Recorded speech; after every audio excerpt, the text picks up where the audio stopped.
back to the big Friday night show, everybody. Got my Friday night tie on. Welcome back, college dorms across America. Yeah, you, man. What? Yeah, you. Dude, this is really happening.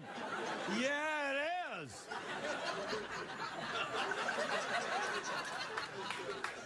My first guest tonight is a very beautiful and talented actress. She's a huge movie star. She's starring in the new film Untraceable, which is in theaters now. Take a look at this.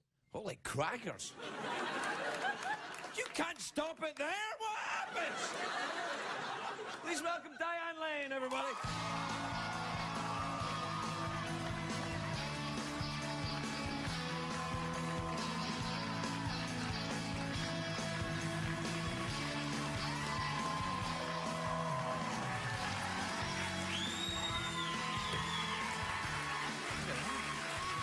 Welcome. Thank you. Thank you for having me. It's very nice to see. May I say how lovely you look? Well, thank you. I love your new haircut. Thank you. I just got it Thursday night. It looks lovely. Hey, can I just say how fantastic your shoes are? I don't normally talk about people's shoes, but these are sensational. My goodness, they're so simple. I appreciate your Really? They're appreciation simple? of them. No, they catch the eye. Thank you. Are you a big shoes fan? I'm guilty of having more shoes than I wear. Really? You know, I've never met a woman in my life who doesn't love shoes. It's true. It's a strange... What is that? Why? It must be a hormonal thing, I suppose. I don't... Do you know what I thought it was? This sounds a little kind of negative, but it's not meant to be. But I think women love shoes. This is what I've noticed. I think women love shoes is because the size never changes. Do you know what I mean? Like if you put on a couple of pounds, you're like, the shoes are still your friend. Well, yes, I beg to differ. I mean, honestly, it's funny. When you have a child, your feet grow. Well, there is that, yeah. And my 14-year-old is now very upset that I didn't save all the shoes that I gave away.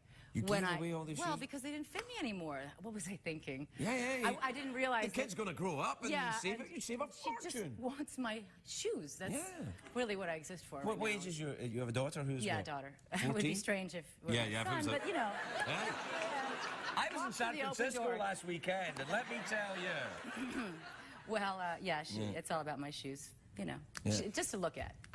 Just to look at? Well, because I hardly, when I'm on your show, I get to wear them, but do you know, at home, come on, right? I mean, you know. No, I think my image of you in my head is your image. Tell me. You wear this outfit and Much vacuum. Better. Yes. You're like, I've seen that Freddie Mercury video. You maybe one of those little do-raggy things on your head. La la la la la la. Well, my husband's birthday is coming up. You've given me a nice idea. That's it. That's your husband's birthday present right there. That'd be great. Now, listen, tell me about the movie. What's the movie about? Well, it's a thriller, and it's interesting because I think it was written for a man originally. Really? Well, I mean, they just made John Jennifer, which was great. As a thriller, I was delighted because this genre tends to have women as victims or the perpetrator is always, you know, Pauline tied to the tracks ever since the silent era of films and all this. The Perils of Pauline, wasn't it? That's right, yeah. You must pay the rent, Pauline! That's it. You've seen that movie, too. A million times. There you go. Yeah. So, there was no sexism, there was no misogyny. It was just, you know, a crime, drama, thriller, and I thought it was very smart. What's the story, then? You're being followed by a guy with a tiny camera? From the clip, that's the sequel. How did you know? Yeah. No, it's I'm the Cyber Crimes Division FBI agent, and I actually got to spend some time with the Cyber Crimes Division. There's FBI a real division officers. of cyber crimes? Yes, they have a full-time job. It's endless. I had no idea how much crime is happening in identity theft little and all wires. Well, yeah.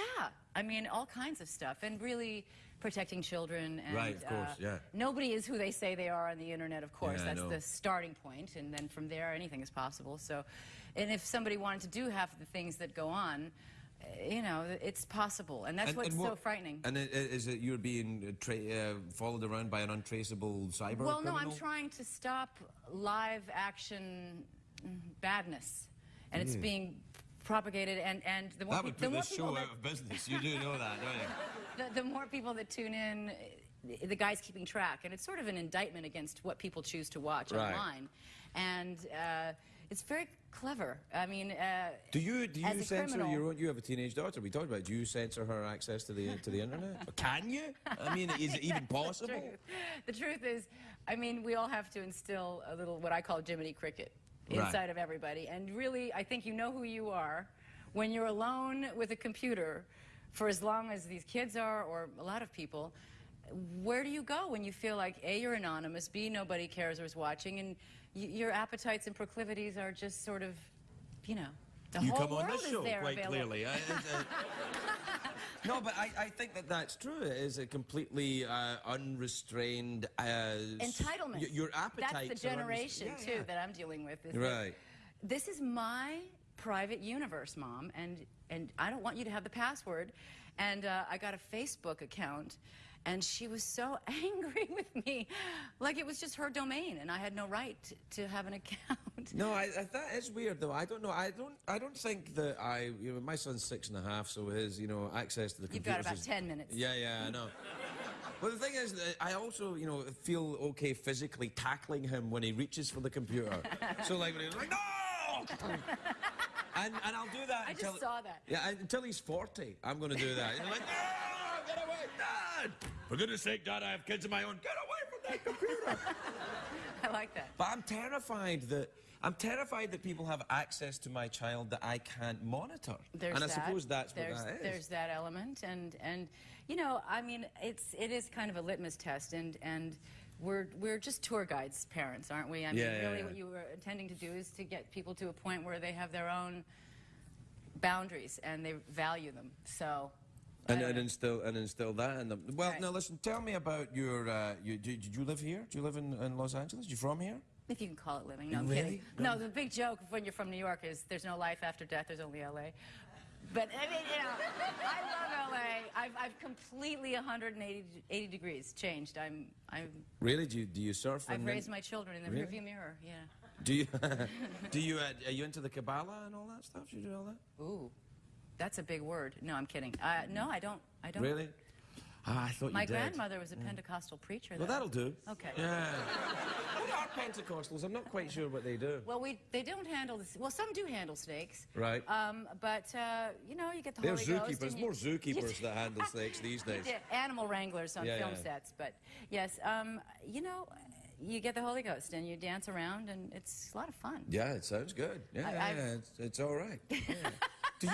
Have you been very religious in your daughter's upbringing? No.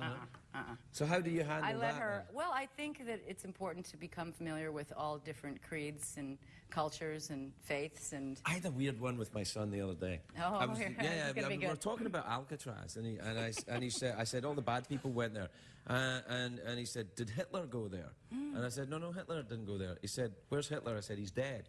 And then he said, is Hitler in heaven? And I said, no. And then he said, well, where is he? And I went, I don't know. You didn't want to send him there. I don't know what to do, and I find myself in this horrible position of not knowing what to do. It's like the monologue. But you're at that great age. Why is the sky blue? Well, I mean, all kinds of great questions come your way when they're 6.5, and by 14, you don't know anything. Yeah, I know. And it's just better that way, really. Yeah, you're right. I'll look forward to it. I'm sort of tolerated. It's all good. Hey, anyway, well, listen, thanks for coming on. I appreciate it so much. I'm such a fan of your show. Well, I'm such a fan of my husband, Josh Brolin, wants to send you his best. He had a Josh great time on the show. was lovely when he was here, and I think he'll thank me when you dress up in that little outfit. He will. So we thank you in advance. So congratulations to you, Josh. Congratulations, Diane. We'll be right back, everybody.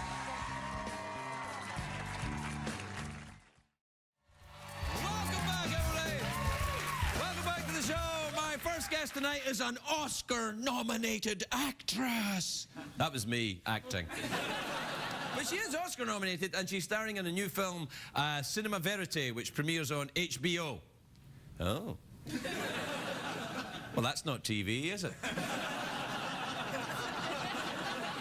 It premieres April 23rd on April 23rd on HBO. Please welcome the beautiful Diane Lane, everybody. Diane Lane.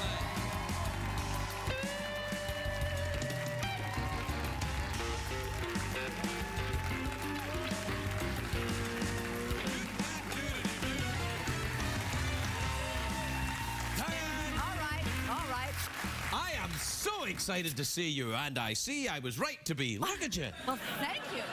You look great. You're very kind. You're very handsome, too. You said that. Well, on television.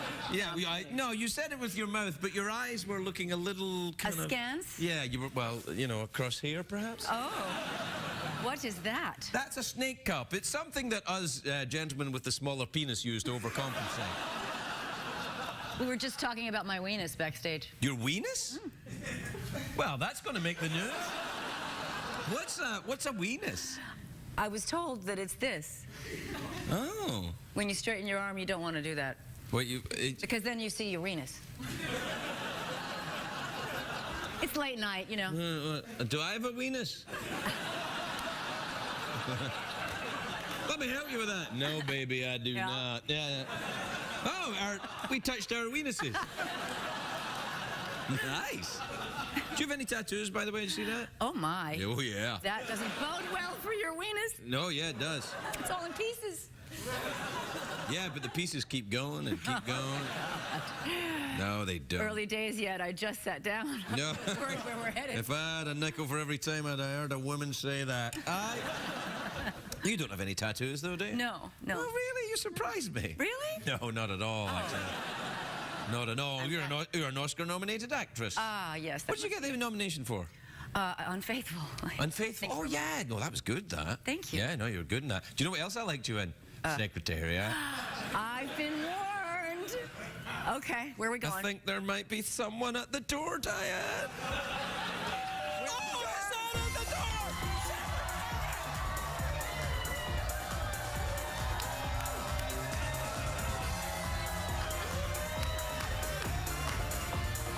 That is too much fun. No, that's Too much fun. In person. I finally met him in person. You know, we actually did this thing at Hollywood Park Racetrack. We had that our Secretariat race against the horse that played Secretariat in the movie. How'd that go? Ours lost. Oh, but with great style. Yeah, and over a very short space of time. Do you do any horse riding in Cinema Verite? Oh. Your movie you came to talk about? Aye, see what I did? It's not a Western. It's not? But I have... The last time I was on a horse, I was thrown. Really? Yeah. Why? I don't know. They saw something shiny in the bushes, and whoop, so they like went, that, and horses. I stayed. It was like a cartoon. The horse was gone, and I just went... Yeah. But there was this moment where you hover, and it's all happening. You know, I got on my weenus, actually, the last time This is true. I show you. The last time I was on a horse. See that there, that scar? Oh, my. Yeah, look at that. That's real. Yeah. Can you see that there? Look at all that. See that? That's fallen off a horse. That must have been a big horse. Yeah, it was, actually. It's my own horse, Duncan. Oh. Yeah, he's a Clydesdale horse. A Clydesdale. Yeah. You rode a Clydesdale? Well, not anymore. You must be bow-legged. They're very wide. No, they're big. Well, Big. you know, I got... I led you into Clydes. Excuse me, sorry. No, I do like a bit of horse riding, me. Yeah. I love it. Yeah. I love it. But not so much in Cinema Verite. No, Cinema Verite, yeah. What's Cinema Verite about then, Diane? Well, let's see now. The Loud Family in 1973, I think it aired, was the first American Family, was the name of the show. First people that allowed cameras in their life. Kind of the first reality show. Well, right? it's interesting because the reality show became something, how we got where we are today is a whole other can of worms. It's not really reality shows now. I don't think so. I think it's kind of an oxymoron, right? I mean, isn't it canceling itself like out? when they say amateur porn. They're not really amateurs. Everybody's a star. Yeah, they're not really amateurs, the people in the amateur porns. They're just ugly professionals, you know what I'm saying? Yeah, my husband is going to really enjoy this show. Oh, really? No, and that's what the... No, I'm not saying Cinema Verite is like that. I'm saying, no, but that's what I'm saying. It's like the reality shows are just, you know, low-paid actors now, aren't they, really? I don't even... Well, if they have an agent, I suppose they're an actor, which means they're not a real person. Yeah, that's right. It's all so complicated, really. Right, it is a little bit. Right, so Cinema Verite, anyway, Yes. So it's the story of the family that really allowed the cameras into their lives. Yeah. And what happened For 7 months. 300 hours of footage was whittled down to 12. And it's interesting because, I don't know, It's a very complex situation. This poor woman was trying to save her marriage and, in fact, wound up asking for a divorce. On camera? Yes, it really caused quite a stir. Yeah, And I'll bet. yeah, it was talked about. I remember being 7 years old and everybody was up in arms about it. Yeah, I was being a child of divorce. I felt like I was in the majority in Manhattan, but well, there's a lot of it now. I mean, I guess in 1973. Yeah, no, I don't know. I don't know. I was nine. Single digit. Yeah, I was nine. I was got my first tattoo. I think it's fascinating though that because there used to be a kind of line drawn between real life and what was on television, and now there isn't really, is there? I mean, this show is kind of like from a reality shows. I really do kind of pull the sheets over my head. Really? I mean, except for Hoarders and maybe some of those, rehab shows more where kind people of are trying outsider to art ones. get their act together. Yeah, I feel sorry for people when they allow that into, I don't know, I feel, because we make our living in front of the cameras. Can you imagine not having any off-duty time? Wouldn't that be? It'd be like doing this show every night. I tend not to. That's not enough of a perk. No, if I had a nickel for every time I'd heard a woman say that. I think that, no, it's quite interesting because I do this every night and I don't really, there's no real line for me anymore. I mean, not really. Okay. Yeah. I'm just waiting for what. No. It's like you let down the moat and I'm going to cross over. No. I mean, the bridge over the moat. No, it's fine. But you must answer my questions too. Yes. As long as I do it with that Scottish accent. Yeah, well, question the first. Mouth organ or awkward pause? Awkward pause. Oh, really? Oh, this is an Oscar-nominated awkward pause. Bring your A game, Craig. Bring your A game.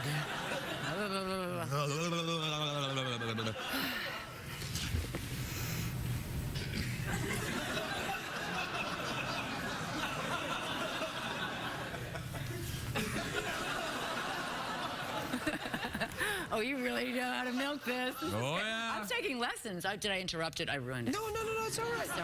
Let's do it again. Okay. And this time, the awkward pause has a sexual undertone. I love it. Oh, my God. Raising the stakes. Okay. All right.